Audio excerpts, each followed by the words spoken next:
Evio, from the title, we are talking about the big reset at the MCU. Well, at least the reset with Daredevil, but the knock-on effect from the Daredevil debacle, as well as other things, is that they're overhauling their TV system in Disney and especially in the MCU.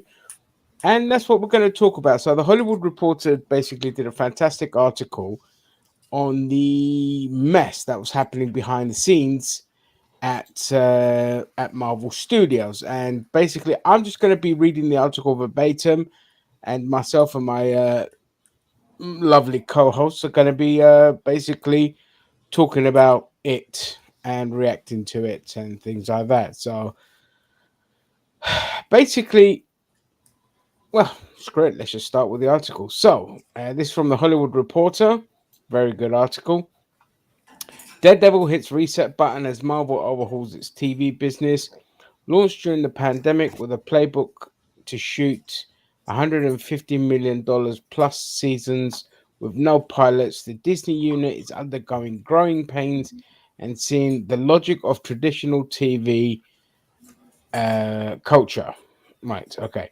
It didn't take long to see the problems after Marvel Studios' Daredevil Born Again paused production in mid June during the writer's strike.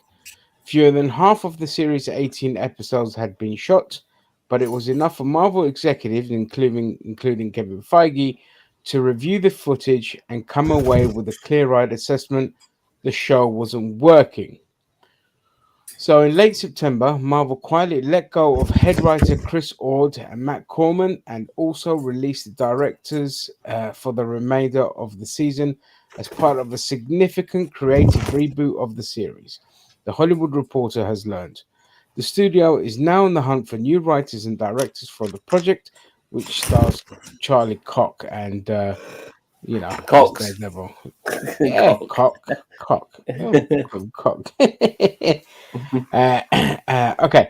The Daredevil revamp is the latest in a series of growing pains for Marvel Television since debuting the Emmy Award winning WandaVision in January 2021. The studio, which dominated the film industry in the 2010s, has released more than 50 hours of TV program, creating a small green screen division at ground up during the pandemic. Though, through it all, the company eschewed the traditional TV making model. It didn't commission pilots, but instead shot entire, and here's where you'll start to see all the problems. It shot entire $150 million plus seasons of TV on the fly. It didn't hire showrunners, but instead depended on film executives, big fucking mistake, to run its series. And as Marvel does for its movies, it's relied on post production and reshoots to fix what wasn't working.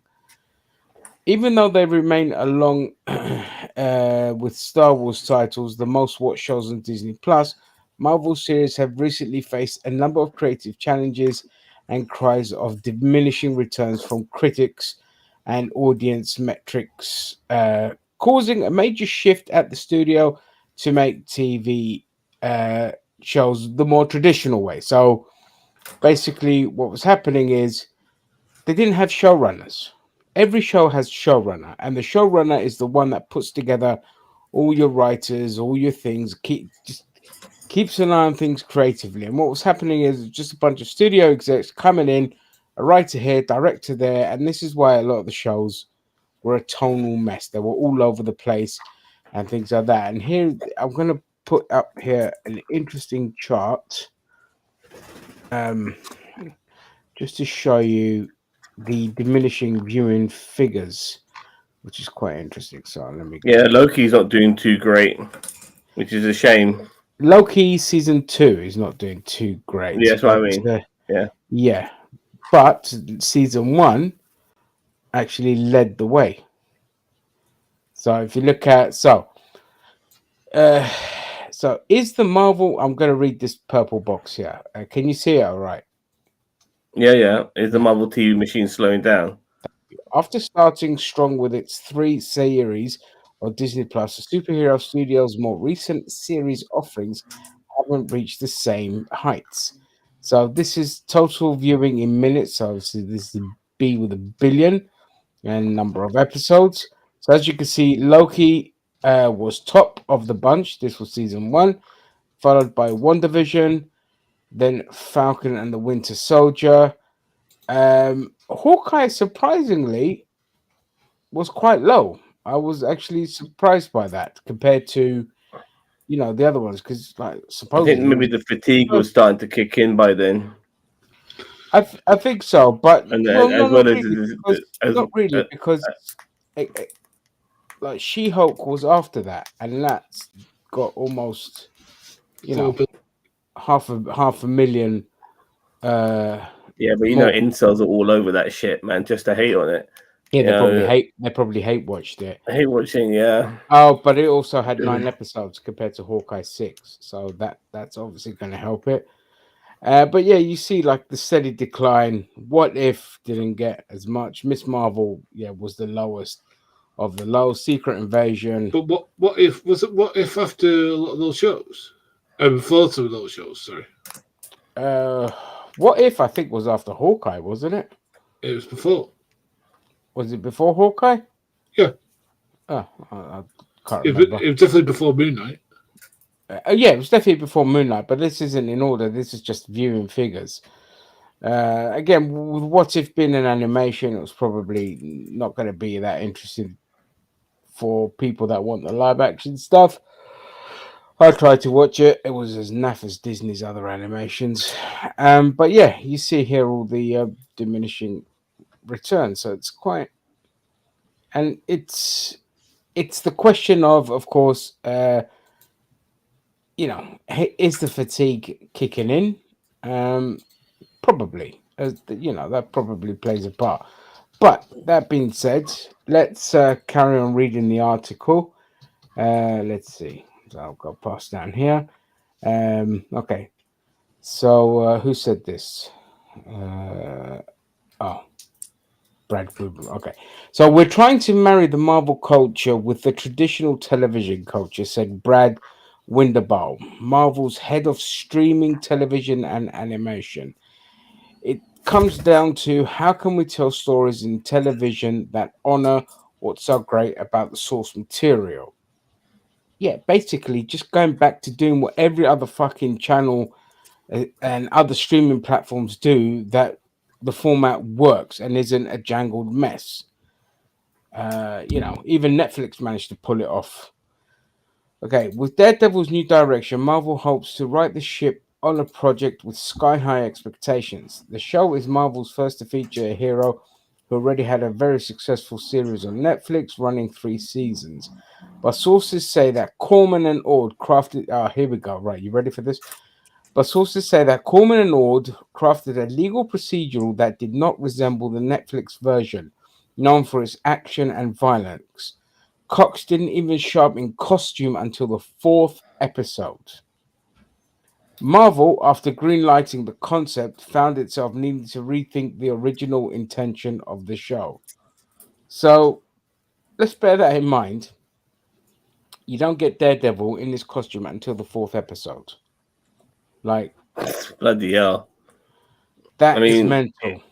if especially considering he's already in costume in She-Hulk, and this is a follow-up from She-Hulk. So what the Yeah. fuck, So, And I, yeah. yeah, you'll see as I keep reading. Oh, God, you're going to love this. Right. I mean, it is Well, 18 episodes, so to a degree, it's not the end of the world. But at the same time, I do want them to see him kick ass. Yeah, I yeah. mean, I want to see him kick ass more than necessarily him being in the costume. As long as he's kicking ass, then I'm happy with a costume payoff after 4 episodes. But he must be kicking some fucking ass. You know what I mean? Yeah, I To a totally degree. agree. No, I totally agree. So Marvel plans to keep some scenes and episodes, though other serialized elements will be injected, with Corman and Ord becoming executive producers on the 2 season series. I thought they kicked them out. Oh no, I think they're the ones coming in. All right, anyway. Got some Cheeto in the chat, by the way. I He's see saying them. MCU's burning to the ground. What if was right after Loki? Okay, and source material had the secret invasion on the source. It didn't. It It didn't. didn't. It Pissed used to all over be. it. he just wanted to go with the name. I thought Samuel L. Jackson would be good enough to sell the show, and it doesn't matter. Look, I've seen stuff throughout the decades with some of the biggest names in Hollywood. It don't mean shit if the program is shit. I mean, they can stink at the fucking place. Regardless of having a huge name, it needs to be good storytelling. And sometimes some of the best stuff I've ever watched hasn't got a fucking famous person in it whatsoever. I mean, they become famous because of the thing that they were in initially. So that's because that's because it's not about the person in front of the camera.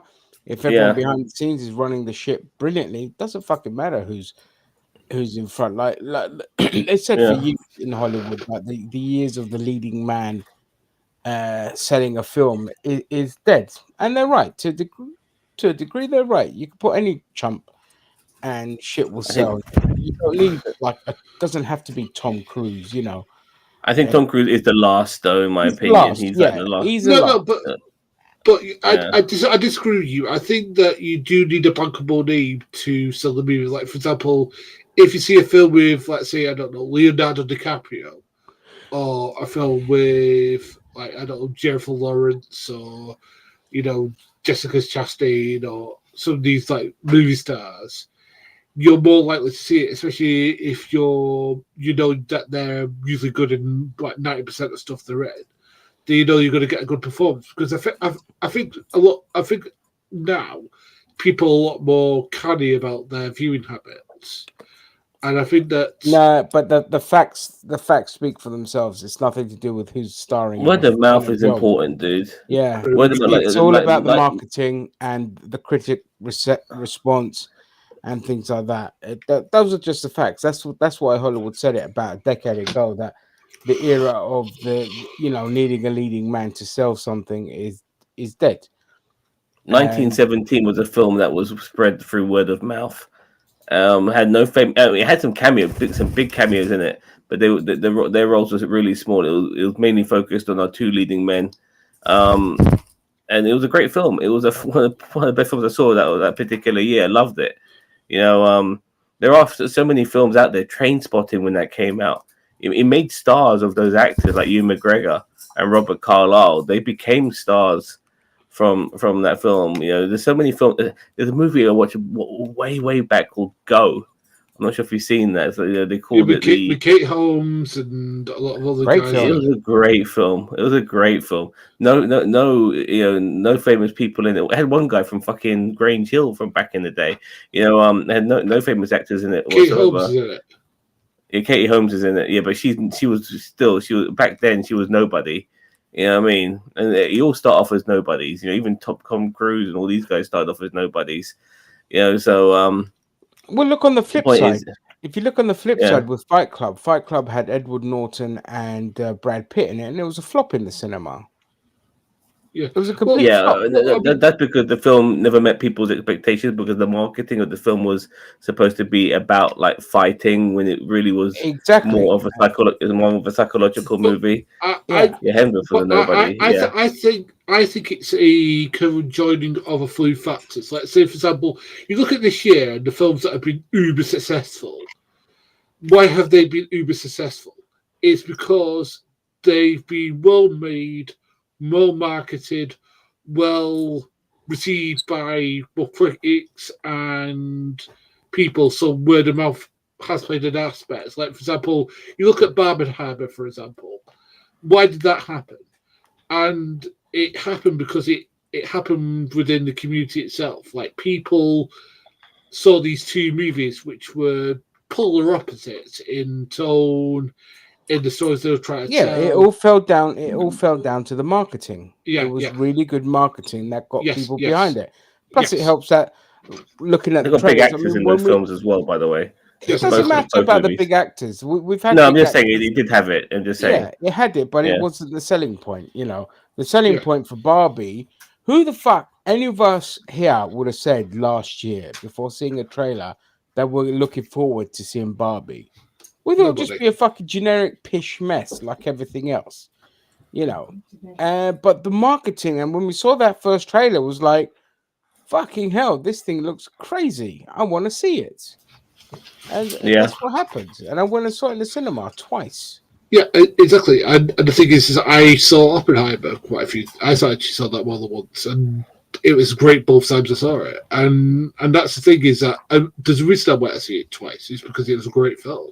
Yeah. And I saw Spider-Verse twice because that was a great film. And I think that any film that like, and the thing is that people will a lot of cynical people out there will try and replicate that. Like for example, the one I saw. Go away. That I think I told you about was some studio. I can't remember we're which going one. off. Can we go back onto the thing now? No, Because now we're going off on a fucking tangent. Yeah.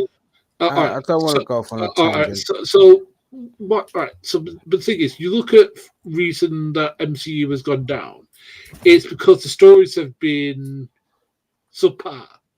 Let's be charitable and say it's the word subpar because we had Love of Thunder, which was bad. We had Secret Invasion, which was as good as it could have been. It definitely wasn't as good as it was in the It was terrible. No, it was terrible. It was terrible. I don't think it was terrible. It was terrible. I thought Olivia Colman and Amelia Clark really rescued that series, in my opinion. Rescued. No, Olivia Mate, Colman did. Amelia Clark was nothing special. Olivia Colman was the best thing about that film, Yeah. with that series. But when you got someone like Samuel L. Jackson and it can't be saved, then it's terrible. He was crap in it as well. He was not like I did not want to fucking watch the show because of him, and it was like tonally all over the place, and you find out reasons why, which I'll get to in a minute. So let me just get back to the article. So right, okay. So Daredevil is far from the first Marvel series to undergo drastic behind-the-scenes changes. Those who work with Marvel on the TV side have complained of the lack of central vision that has, according to sources, begun to afflict the studio shows with creative differences and tensions. To quote, TV is a writer-driven media. Writer-driven media, says one insider familiar with the Marvel process. Marvel is a Marvel-driven media. On the Oscar Isaac star of Moon Knight, show creator and writer Jeremy Slater quit and director Mohamed Diab took the reins. Jessica Gao developed and wrote She-Hulk, Attorney at Law, but was sidelined once director Cat... Hang on, I've got to get... My cat is just... Go away. Go.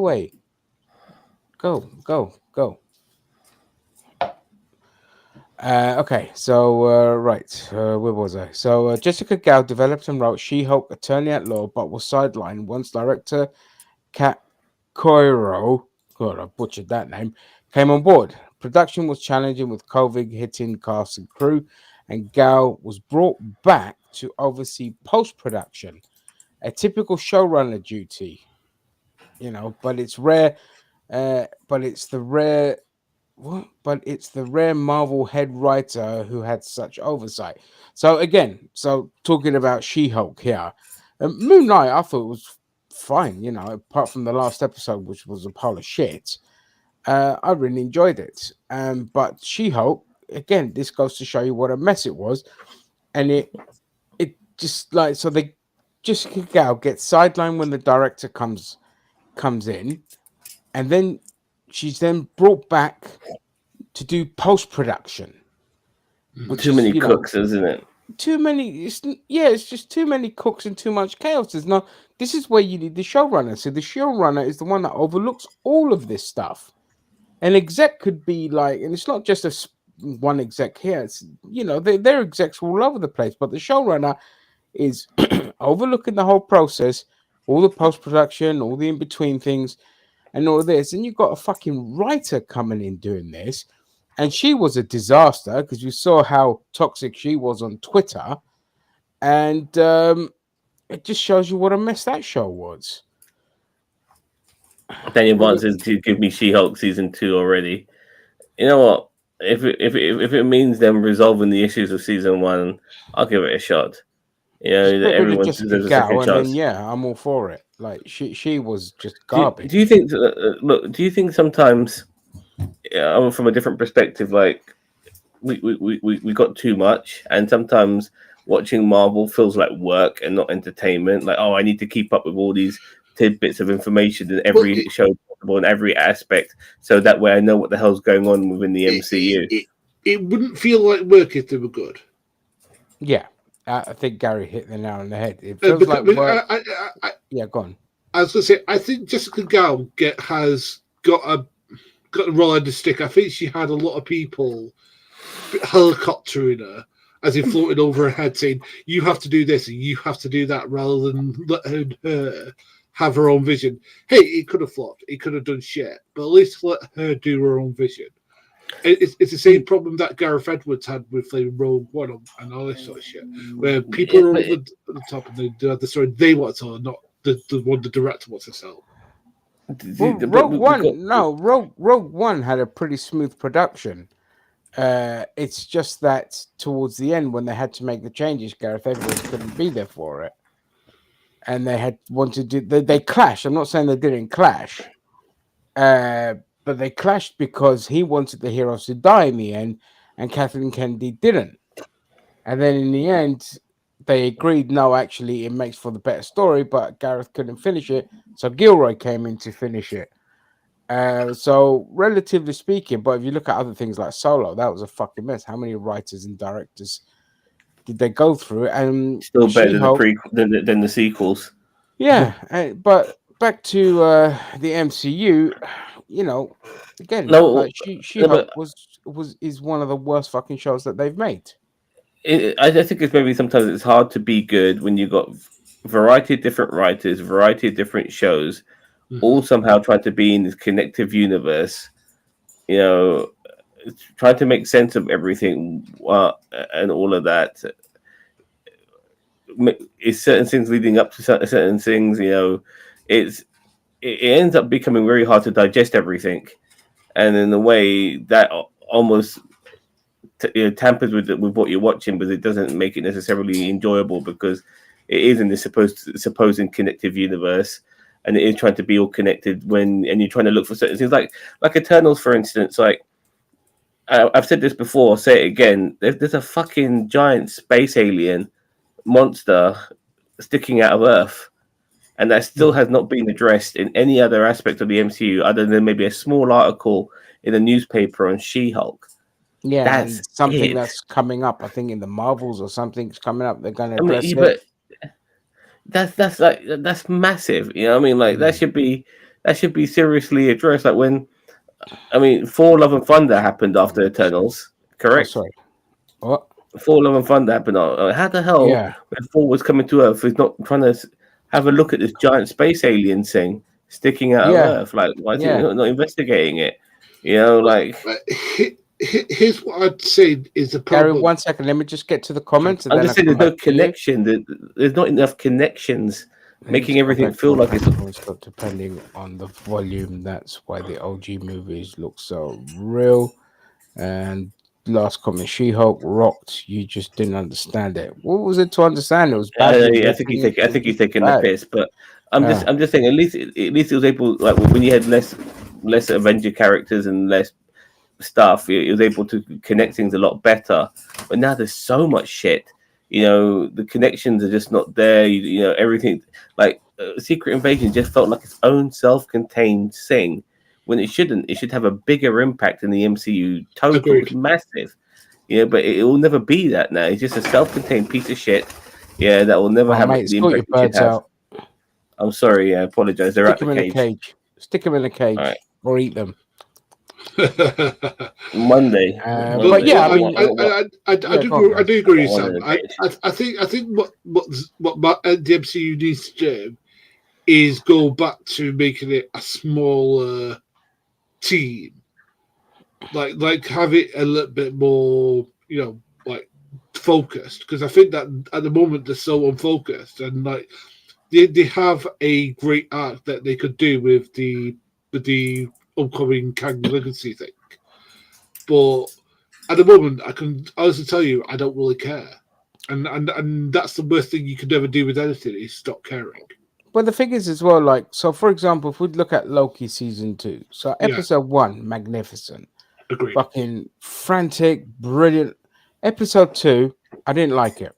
It Me was neither. the pace was slowed right down. It was the action scenes were so bad, just bad, mediocre TV, and like 2 seconds long. And it was just a weird episode. And this is where you see where there's just no consistency. And I don't like the fact that they have different directors in these episodes. I don't agree with that at all.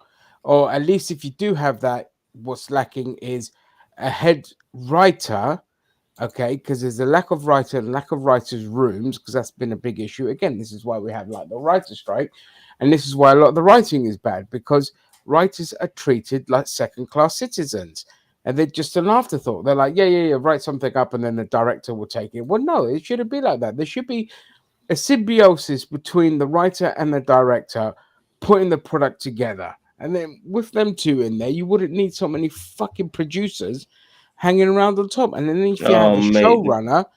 showrunner, that's helping keep everything ticking over and running and consistent, then the only way you can fail is if everyone just lacks a good creative vision overall. But if not, if everything's in the right place and you know your audience and you don't try to target an audience that doesn't fucking exist like Twitter, then you're gonna hit them. You should be successful, but that's not what's happening, and it alludes to that more here. Let me see.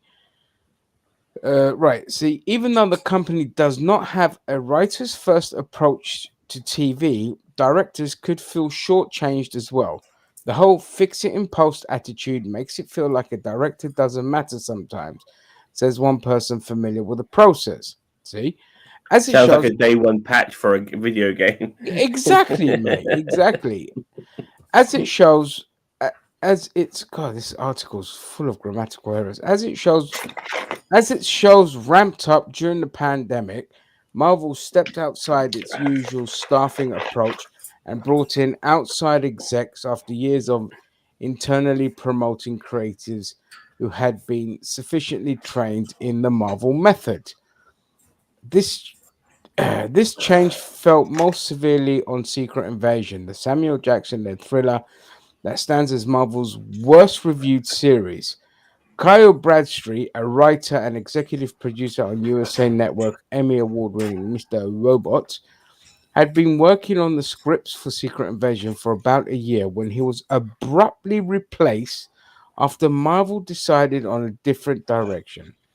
Enter the new writer, Brian Tucker, who penned the crime thriller Broken City, Thomas Bazooka, what a name, who helmed the thriller Let Him Go. I don't know all these shits. And Ali Salim, who worked on Hulu's 9/11 drama The Looming Tower, were on board as directors to help crack the story. So there was a lot of problems on the Secret Invasion. Mm. Um, one of the key things being again the writers just an afterthought, and it's just so stupid. I'll just carry on reading more before.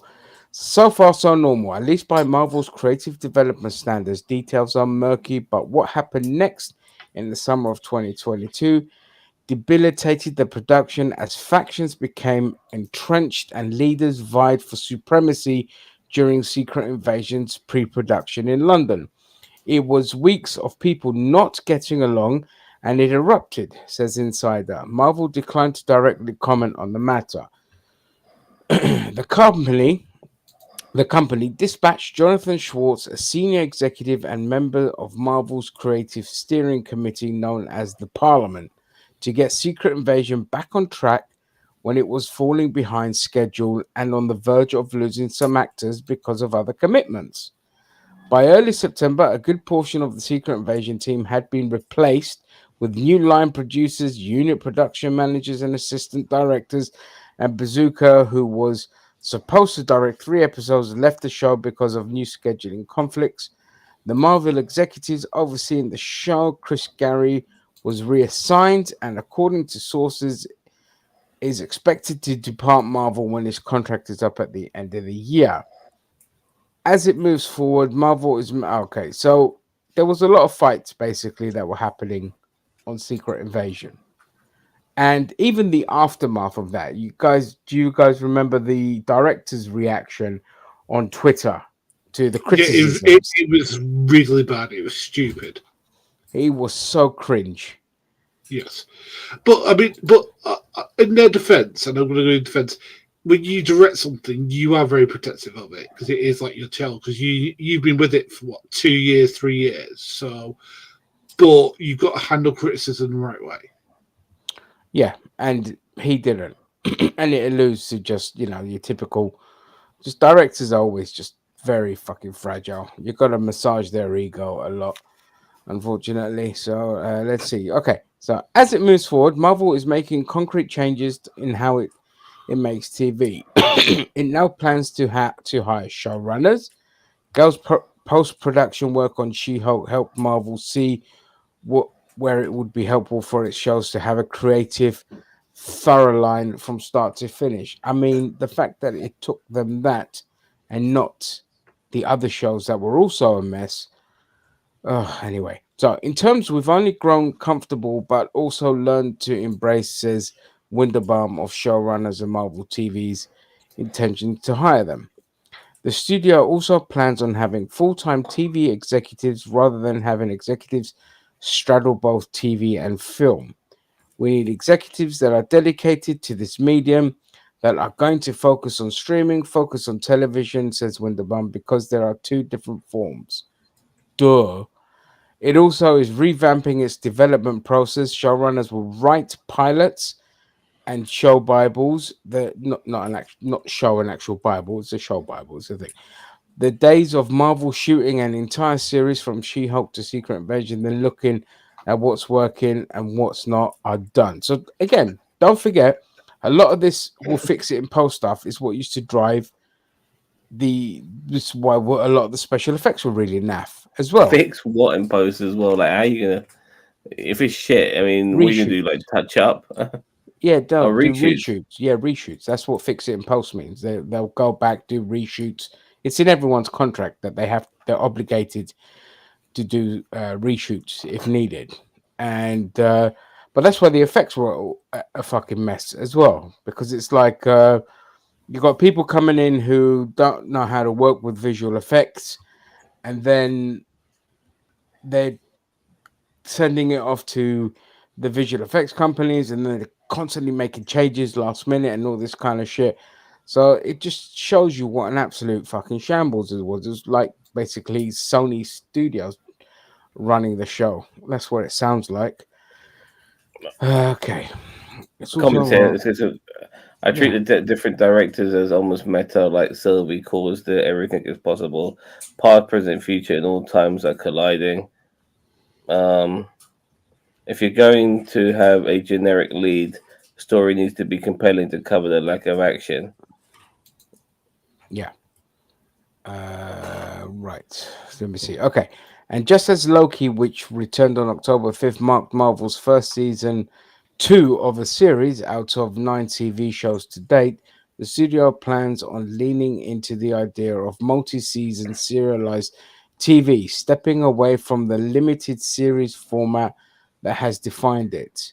Marvel wants to create shows that run several seasons where the characters can take time to develop relationships with all. Well, some shows might not need multi-series. Some shows might just, could be one and done. I don't agree with that. It just depends on the character. Because like, what are we gonna do? Get fucking like multi-series on characters and nobody gives a shit about.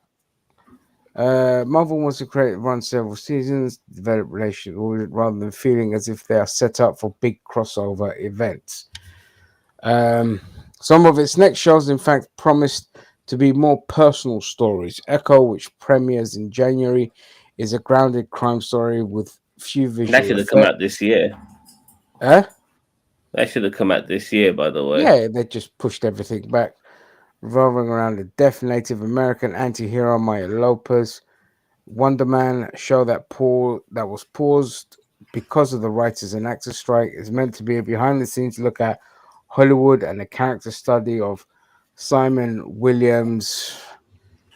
Uh, I'll just yeah, go on. interject. Like I think what Marvel need to focus on in some of their movies initially because they've been really shit, a lot of them, and it starts at the very top. What made them want to do television shows and stuff was how popular their films were. Their series are never going to be that popular, even if they are good, like Loki season 2.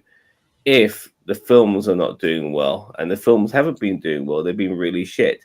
So they need to focus on making some good movies first in my opinion, because they've majority of them is in phase 4. Majority of them have been below average.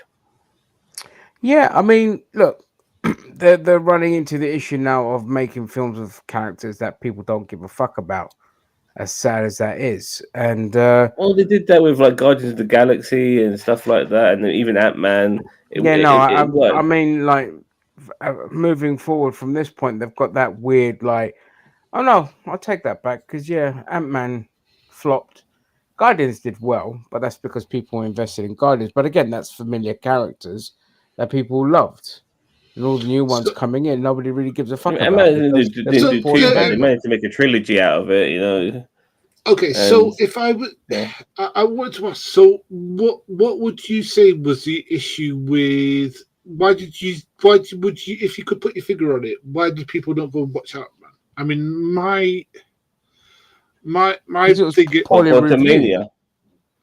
right? Because the reviews were bad. We're talking first one or the third one. The third one. I mean, a couple of things. The reviews weren't that great, and by this time, Marvel had already been in decline. So, Yeah, you know, Thor: Love and Thunder pissed a lot of people off, and don't oh, forget, it's people awful. were invested in that because they loved, for some reason, Ragnarok. And then they go to this, and the reviews for this were really bad, and that's kind of, you know, that will just Look, further push the you decline. got look, just so you know, like I'm not the biggest fan of the Dark Knight, the second Christian Bale movie. But a lot of people love that I fucking love film. that film. Yeah, Yeah, but at the same time, I just thought it was meh. It was average. I didn't think it was that couldn't as agree good as more. everyone thought it would. But the point is, I know you have issues with certain films that are beyond popular with everyone but you. But you have to get off that niche of that issue because you got to accept the fact that regardless of you disliking it, everyone fucking loved it, and everyone loved for Ragnarok except for you and Cheeto. Yeah, But at the same time, everyone fucking despises For Love and Thunder. So there is a problem with that film, regardless of how we personally feel about certain movies. So yeah, for Love and Thunder, absolute shit. Terrible direction it went in. Wasn't as clever as its predecessor, and it's a shame, really. I mean, this is when filmmakers of all types, doesn't matter who they are, when they think that they can smell their own farts and they smell roses and they could do no wrong. And certain filmmakers, they end up in that aspect. All the greatest filmmakers, they all end up doing shit like that. All of them do. You know what I mean? They all end up fucking making fucking shit at some point because they think they can do no fucking wrong. And that's what happened to Taika Waititi, in my opinion. well, yeah, it's his and Gun's ego just got overinflated. But Waititi's is just he has just a mind of a child as well. So that humor just didn't work. It didn't work in both of them. He was wrong person to fucking hire for both of those fucking films. I don't give a shit what people say. That's not my Thor. My Thor is not a bumbling dude, bro. And but that being said, I regardless of thought it was personal I opinion, thought he'd be pretty much a bumbling dude, bro. From the very beginning. no, he You know what I wasn't a mean? bumbling dude, bro. In the very beginning, he was stoic and arrogant and heroic. He was a bum. He But became a bumbling dude, that's bro, part of in his arc Ragnarok. as well. Yeah, You but know, kind of his arc as well nah, to a it's not an degree. arc. Like It's just wank. It's just wank. It's just wank. Um, but again, the big problem that we said with Marvel was if it doesn't steer the ship right, and it's not just them, it's fucking Star Wars as well, because even Star Wars is in decline. Like, what annoys me is when you hear the reports of what Daredevil was about, And you think that's a great premise. Then why the fuck were they doing this? So the premise is it kind of takes Taika Waititi is overrated. No, he's not overrated. He's good with his own stuff. He just wasn't good for Marvel. I like his own works. Um, so Daredevil Born Again was basically gonna take from a little bit from the Devil's Reign um event that happened in Marvel, which was really good. And basically, what it is Fisk runs for mayor, and he runs on an anti-vigilante platform. Like, so he's basically out there vilifying people like Daredevil and Spider-Man and all this kind of stuff. And you think that's a great premise, perfect. It's a good direction to take Fisk because we've already had the Netflix series of him and his crime world and all this kind of shit. So this is a good direction to take it. So then, if that's your platform that you're running on, why the fuck are you trying to make it into a light-hearted comedy slash procedural legal drama? Like, that's just fucking stupid. You know, it should be more of a political thriller then. You know, more akin to like, I don't know, something like House of Cards or some shit like that. Well, If you yeah, go on, Zam. Disney are stuck on being Disney. Unfortunately, they can't go that next level. You think Disney are going to give us a kingpin that bloody decapitated a man's head with a car door like he did in Netflix? Of course not. We saw what the kingpin we got already in one episode of fucking Hawkeye. We saw our kingpin. He was a fucking joke of a character wearing Hawaiian shirt. I know he's done that in the comics. I know that. But this is the Disney direction that they absolutely adore. And to a degree, we kind of got an idea where we were going with Daredevil because he was more jokey and more humorous. He's less moody and brooding, which I'm totally fine with him maybe taking a different direction in his character to that degree, as long as he is still this guy who beats people up so hardcore that they are this close to fucking death. And regarding Wilson Fisk, I want him to be fucking people over, beating people to death. You know what I mean? I want that element. And will Disney give us that? No, they won't. No, I mean, And look how mediocre it was in Hawkeye. no, yeah, and we already heard about rumors on Blade being a PG. Are you joking? The reason why Blade is the granddaddy of Marvel. Well, look at the mess that. Yeah, fuck. The reason it's the granddaddy of Marvel and why Blade got it, in a passive way, kind of kickstarted Marvel, and it's still held into such high regard to this day, is because it is a fucking R-rated masterpiece. You know, and damn right. when it comes to being a comic book movie, and Disney will never, unfortunately, never ever go to those lengths. You know, it never will. You know, they couldn't wait to fucking domesticate someone like Tony Stark.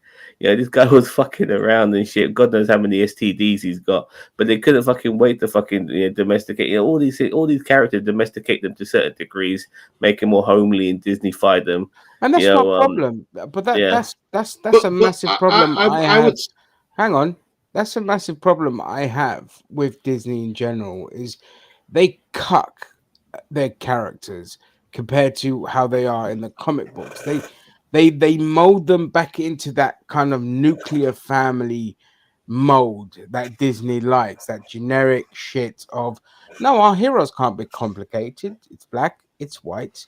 There's no nuances. It's this, it's that. Oh, we can't have them go too much like this, or we can't have them do.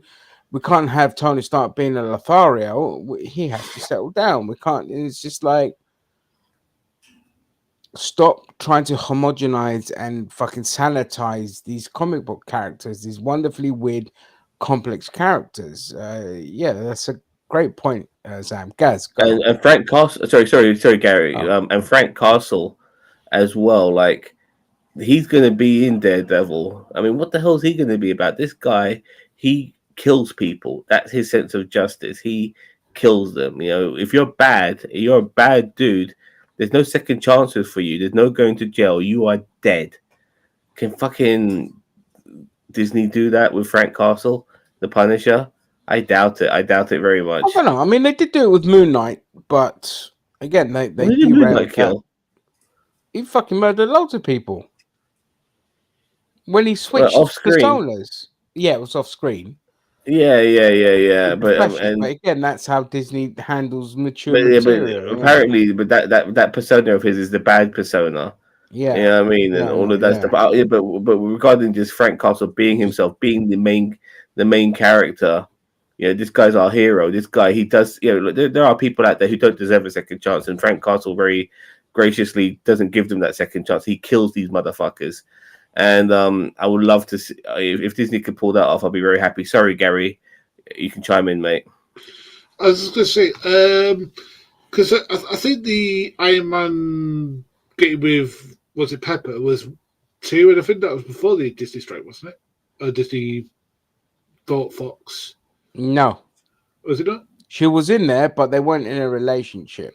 But, I mean, for me, it's character development. And look, I mean, look, not every character has to be in a relationship or has to be monogamous. And I think some of the characters aren't. Like, for example, we only found out that I'm Hawkeye just was. using Tony Stark as an example here. No, but all right, know, but the thing is yeah. that like Disney has been dark in the past.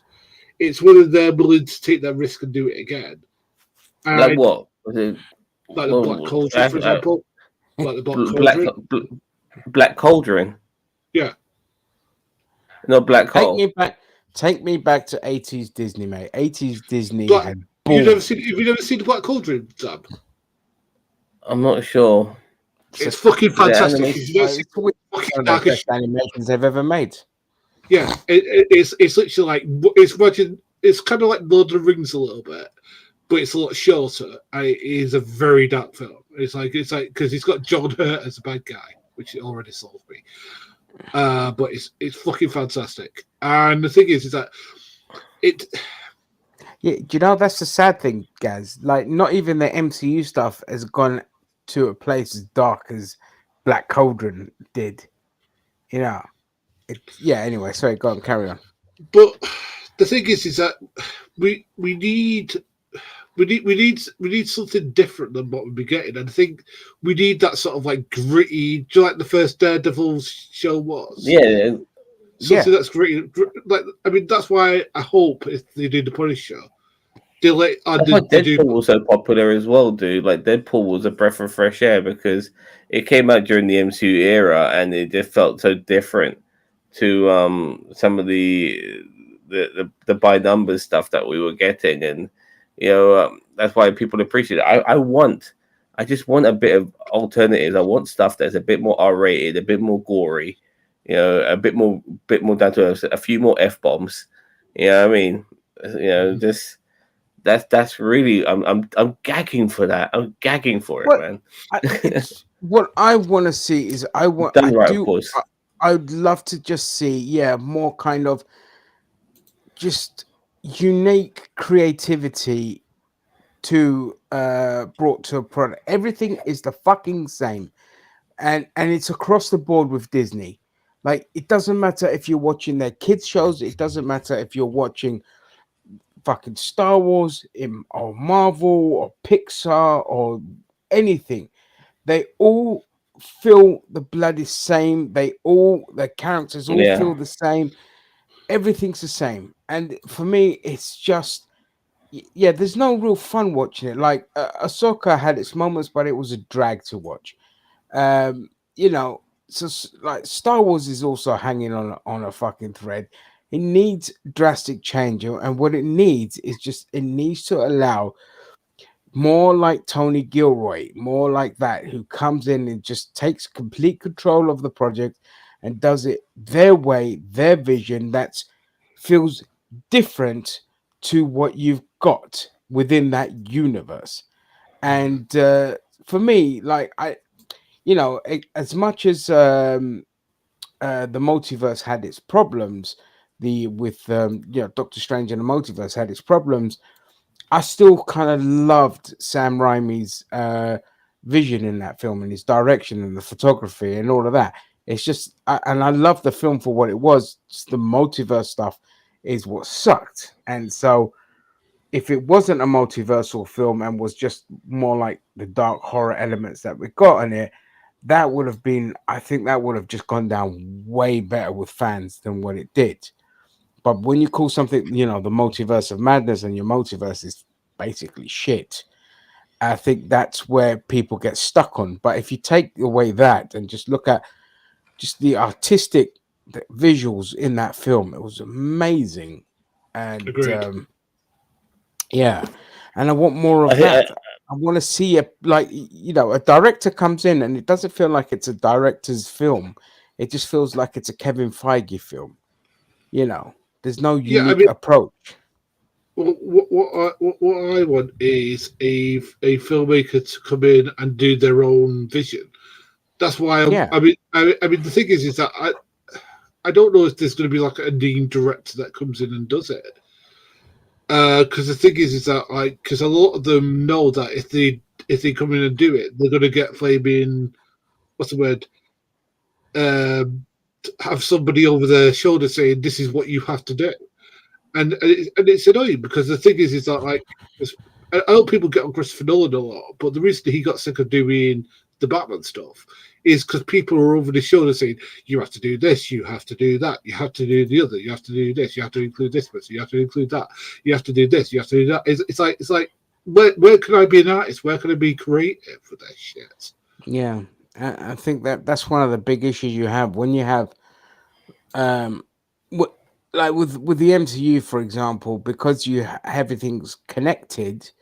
You can have a basic blueprint, but it doesn't mean that every film has to be written and have the same layout and the same world-ending event and every bloody time. Because you saw like the last phase four, everything just felt the fucking most of the Same. phases, a lot of the films felt the same to me, to be honest. But everything was made by Ubisoft. yeah, Um, everything was basically made by Ubisoft. American I've done Copper that one Kill. I think already. he's Yeah, no. I think he's taking the piss out of my comment regarding Frank Castle. yeah. He was a copper in the comics, but I think recently they've made him into a war veteran. No, it wasn't a Um, copper in the comics. It was a war veteran. was he always been? I swear he used to be a police officer in No, some no, no. adaptations. No. He was always a vet. It was a vet, a Okay, Vietnam fair vet. enough. Obviously, now he's not a Vietnam vet, but he was a Vietnam vet that came back and then some gangsters murdered his family or whatever. I think he's now Afghanistan thing, isn't it? Yeah, I think And so. and if they Hey, do America like, I mean, always goes to war, so there's always something to well, look, harken back personally, to. regarding if they when they do bring him back in Daredevil, I don't want his origin story to start again because I don't need to see that. I just want him to be the Punisher established. Like They he's won't do already his doing his origin shit. again. No, they won't do that. I know Disney. Disney won't. No, the one thing I will say that's a good thing about Disney is they don't bother with the origins anymore. They just for ones that have been done before. I think some characters that are reasonably not are less recognized need an origin. That's why no problem Yeah, with that's Moon fine. But Knight I and mean, stuff like, like that. we didn't get the same for Spider-Man again. Yeah, You know, hallelujah. You know yeah, what I we mean? didn't get the whole Uncle Ben And thing. I did. That's why I'm glad. Do you know what? I'm going to say something you guys might not agree with, but I'm so glad Sony owns it because Spider-Man's the only thing that has a sort of creativity for it. Like the way they did they did the multiverse in Flaming No Way Home was brilliant. The fact that they brought all these like different universes together, all these characters that we all Well, no, had. that's because of John Watts, mate. It's fuck all to do with Sony. Have you seen Sony's other films? Have you Have you seen seen their that? other Yeah. Spider-Man films? It's Have fuck you all to seen do their with other? Sony. There's It's to do yeah, with their rogue gallery movies as well. All shit. it's to Venom's, do with Marvel. Morbius. Yeah, it's to do with Marvel Studios, and it's to do with John Watts being brilliant. Because like that trilogy is just almost perfect. Like it's the trilogy I rewatch the most. Well, Me the too, Tobey Maguire trilogy. All of them. No, no, the Tom Holland. the Tom Holland one. The Tom Yeah, Holland yeah. one. Yeah, Yeah. do you know what? I think Jake Gyllenhaal is way underrated as fucking Mysterio. I thought he was a great Mysterio. Yeah, no, it was Yeah. perfectly fine. It was great. I The don't think he visual was effects on that, underrated. I it think was he was fine. very good. Yeah. Yeah. Like I say, I love those But, two. I love those three films. I really but, do. but things like Disney and Spider Man, they're a match made in heaven in how they operate. But some of the other stuff, to a degree, this is where like Disney needs to like grow a pair of balls. I mean, Yeah. people were Oh shocked. yeah. They were shocked to hear uh, Peter Quill say the F bomb. In Guardians 3, like that was like the biggest deal on the planet. Like, open the fucking door. That's all he said. I tell people to open the fucking door all the time. You know what I mean? so, Yeah, it's the thing that people need to dance around like all this fucking shit. It's just like Jesus. It's just a it's word. just, dude. Once again, though, this is just Disney in that position where they have like a kids theme park. They have their cartoon section. I mean, they've always been known to cater to kids, and the moment they have to like break away from that, it becomes like a rock and a hard place for them. Are we still a family friendly enterprise, even though we're f bombing and we're probably showing decapitations and slaughters and murders and gore? And if they ever go down that route, can they still call themselves that? I Of mean, course they can because they had. That's why they bought like Miramax. That's why they had Touchdown Pictures and all this kind of stuff. yeah, I mean, They they got had their no own issues. Predator and Aliens, but which is crazy. People forget that. No, that's nothing um, to do with Disney. That was Fox. no, but they own that now. They own it Now they now. own it. Yeah, Now yeah, they that's what I'm own it. saying. Yeah, Yeah, which is crazy because they did that film Prey. Was that a Disney movie? yeah. It was a great film. It was all right. I thought it was all right. I didn't I like the fact loved that it. the Predator was killing animals, relentlessly. I thought that went away from the ethos of what the Predator is. He could But have been killed them for food. Mate, when you he looked like when you get like the previous films that were utter shit, apart from the first two, I don't yeah. really give a shit. I'm not invested in the lore of the Predator. I just thought it was a good film. Enjoyed it for what it was. But yeah, if people didn't like it, that's Because fair enough. they own some killer franchises now, and I really would love them to retcon the retcon of David making the fucking aliens and stuff like that in Alien Requiem, which pissed me off big time. But we're going on. I'm sorry, I'm going on a tangent Yeah, myself now. tangent. Anyway, back to the MCU. All right. So here's what I would do if they said, "How would you create it?" Right. One, get a good show and just stick to what you want to do. Don't have it dictated by people on fucking Twitter or people on YouTube, or ignore that shit. Just turn it off. Either turn it off or have somebody make sure they don't show it to you. Just keep the story you have. Have a storyline that you have from A to B, and have the plot points you want to reach there. You're going to have a filler episode because unfortunately you can't have 9 or 10 great episodes, but try and do something new with it. So, like for example, with Wonder Man, there you go. You got loads of potential there. Oh, in Daredevil. No, in Wonder Man. But no, with Daredevil, you got great potential because you got Bullseye. Bullseye that can come back. Bullseye needs to make an appearance. I still want Bullseye versus Hawkeye. By the way, that needs to happen at some point. It does. Yes. So you could easily have that, and then you could have like. Please don't bring Elektra on the fucking hand back. But recast her. Jesus Christ, she was awful. She was quite bad. She's worse than Jennifer Garner in that scene. Something. Nothing against Jennifer Garner. It's just that she was badly cast as that role. Couldn't agree more. But yeah, I thought the guy they had a stick in the show was great. Have him come back. Oh god, I know that guy's actor, Scott Glenn. Yeah, he's brilliant, man. The guy's legendary. Yeah. Colin Farrell. I think he looked a lot like David Carradine, which is why I think they hired him. I thought the Bullseye they had in the show was fine. I mean, Colin Farrell's Bullseye. Yeah, but the Bullseye they had in the show wasn't great.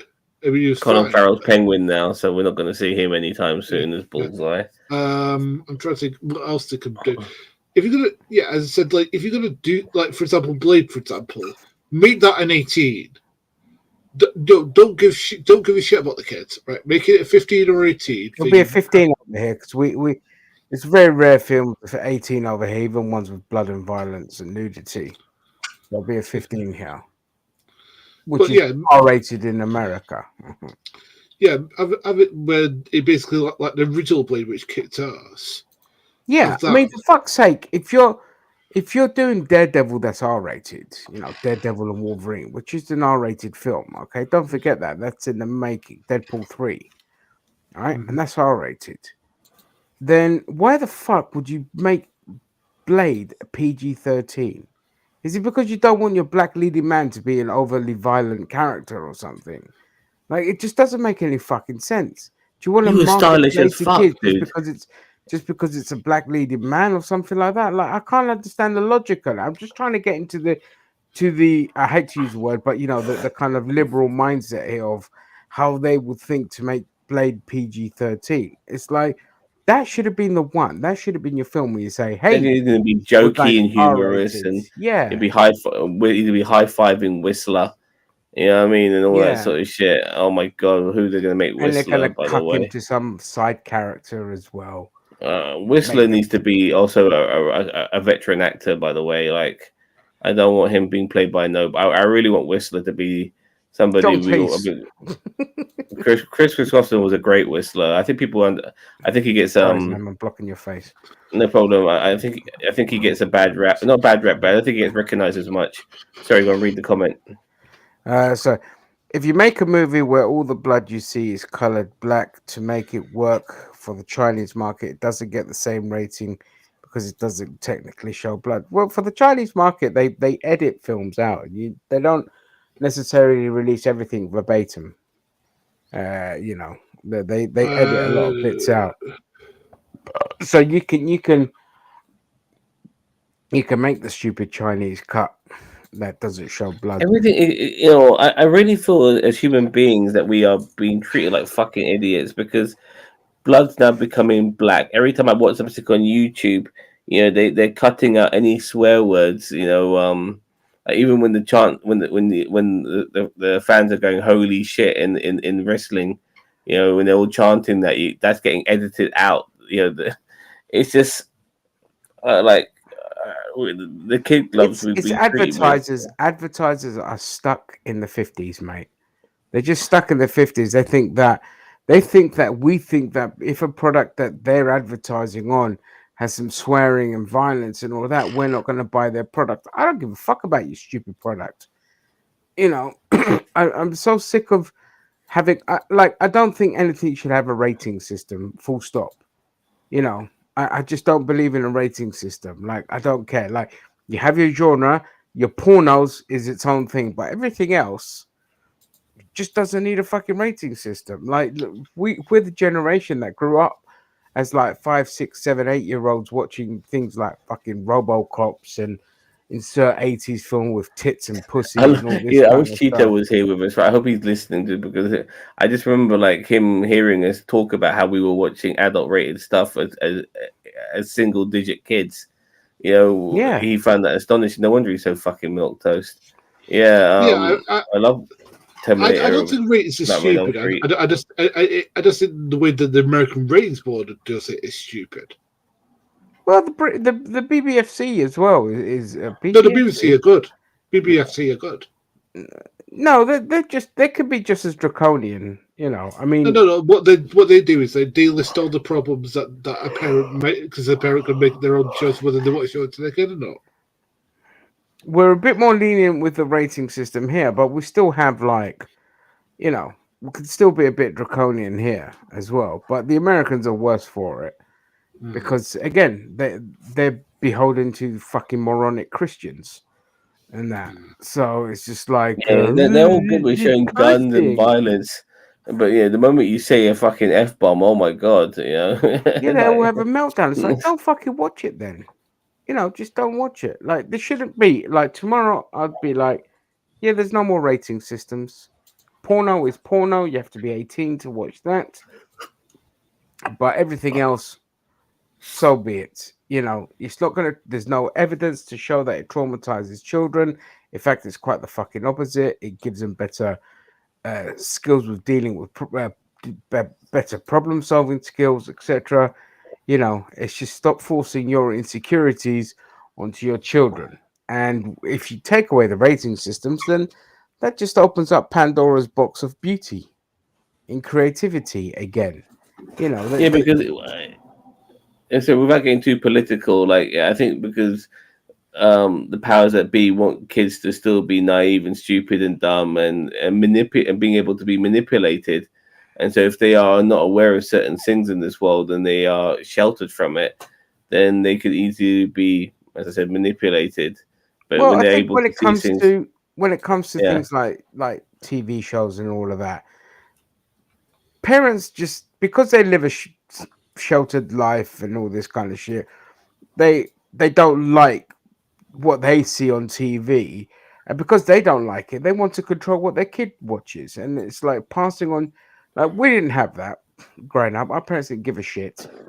But again, I have family members or friends that have kids who cared what their kids watch, and I'm like, but your parents didn't care, so why should you care? That's massively hypocritical. It's like it's like telling your kid you're not allowed to go clubbing at the age of 18 when you fucking did it all the time. That kind of shit really fucking winds me up. I'll tell you And what, though, Ginger. What concerns me the most, though, is not necessarily kids watching. I don't give a shit about that either. By the way, I just think it's more that, like, because they have the internet, there's more misinformation than anything else in this world. well, that's a different thing. I'm just But yeah, I know what you focusing mean. mainly on film and TV. I'm not talking about all the other stuff. I'm just talking about film, TV, and games And and with the all this internet, they kind can of watch stuff. anything they want. I mean, they Exactly, can get around. They can watch anything they fucking want. I exactly. mean, so So yeah, but just what's this commonly? If there's an is there an entire alphabet? alphabet before a show begins, uh, oh gosh, I probably won't enjoy it. LSDV. What? Oh, is that? Is that not Sequest DSV? Is that what you're on about? Okay, I No, I don't think know. he's talking about an alphabet on like this show contains this, this, and this: love, sex, dick, violence, vagina, whatever. Oh yeah, okay, yeah, Yeah, no, none of that, none of yeah. that. It's just you have porno, and then everything else is nothing. Yeah, language, sex, drugs, violence. Yeah, it just none of that. No warnings. Just you're going in. That's it. Watch your trailer beforehand so you know No, what you you're should getting have like yourself into. this film. It was made by Pure Flix. I mean, we need those sort of fucking warnings. So yeah, I mean, people know what the fuck the bullshit draconian bollocks they're about to watch. So Yeah, you're I, about I, to I mean, get wrecked. I've actually seen some of these like religious movies, some of the stuff, and like the acting Pure is flicks. terrible and the messaging is terrible. I yeah, it's just ridiculous. Oh, we were on our first date, so we can't shag each other because shagging each other on the first date is bad, or we have to save it for marriage. You're like, shut the fuck up, just get in there, man. You know what Stick it in I there. These are done by actors that have fucking shagged their way through everything. They suddenly had a religious yeah, awakening halfway through, be like, "Oh, I don't want to do that anymore." Like, shut the fuck up. I remember Yeah, like sorry, just a tangent here, but Sarah Palin's daughter talking about chastity while she's already given birth to a kid out of wedlock. Like, shut the fuck up, bitch. You got nothing to say here. You know what I mean? You got exactly, nothing. You know what I mean? Just shut exactly. up. You know? Anyway, I think we can wrap it up. Thank you for joining me, guys. Yep, the MCU is in a mess. Let's hope they fix it. Go back to a more Oh, by the way, tradition. sorry. The one thing we never mentioned was the delay. Like, if they are going to do reshoots on this on Daredevil, it's probably not going to come out until what, maybe this time next year, Probably, yeah, either that or maybe 2025. on 2025. Yeah. Yeah, which is So fine. I it, don't it care. better be. I'm in no rush. I know. I'm just saying it better be worth it. Like, if you know that you fucked up and you're having to reshoot, then for fuck's sake, it better be fucking worth it. And this should be the standard now for everything going forward that you're making. Like, make sure that you put this standard, and yeah, less producers for fuck's sake. I don't. I mean, when we watch only murderers in the building, only Yeah, murders in the building. There's only four producers, the three main actors, and one producer after that. And I yeah, think that benefits the show because there's not there's not too many cooks, you know. Well, it's the So people that are writing the show that are producing the show, and then they just have their directors in. I mean, it's that simple, and it's a format that works, and it's what works in a lot of shows when you have your writers and your producers are basically the same person. I mean, I always say that the writer should be the producer because, especially if it's their fucking show. Like, can you imagine Martin Short and Steve Martin created this show, and then some other cunts producing it? Like, just doesn't yeah, fucking make sense, especially with their experience and their talent. So, you know, oh, yeah, God, yeah, Steve they, Martin, yeah. yeah. This Anyway, thing's no, this is that's his baby, yeah, and I'm glad that he's running it. yeah, that's it exactly. We need to do a review on season 3, by the way. I got a lot of stuff to get off my chest on that season, so Yeah, one day this week. Yeah. Anyway, I'm gonna end the show. Thank you everyone for joining us. I need sleep, and I'll me catch you too. all for the next one. Bye.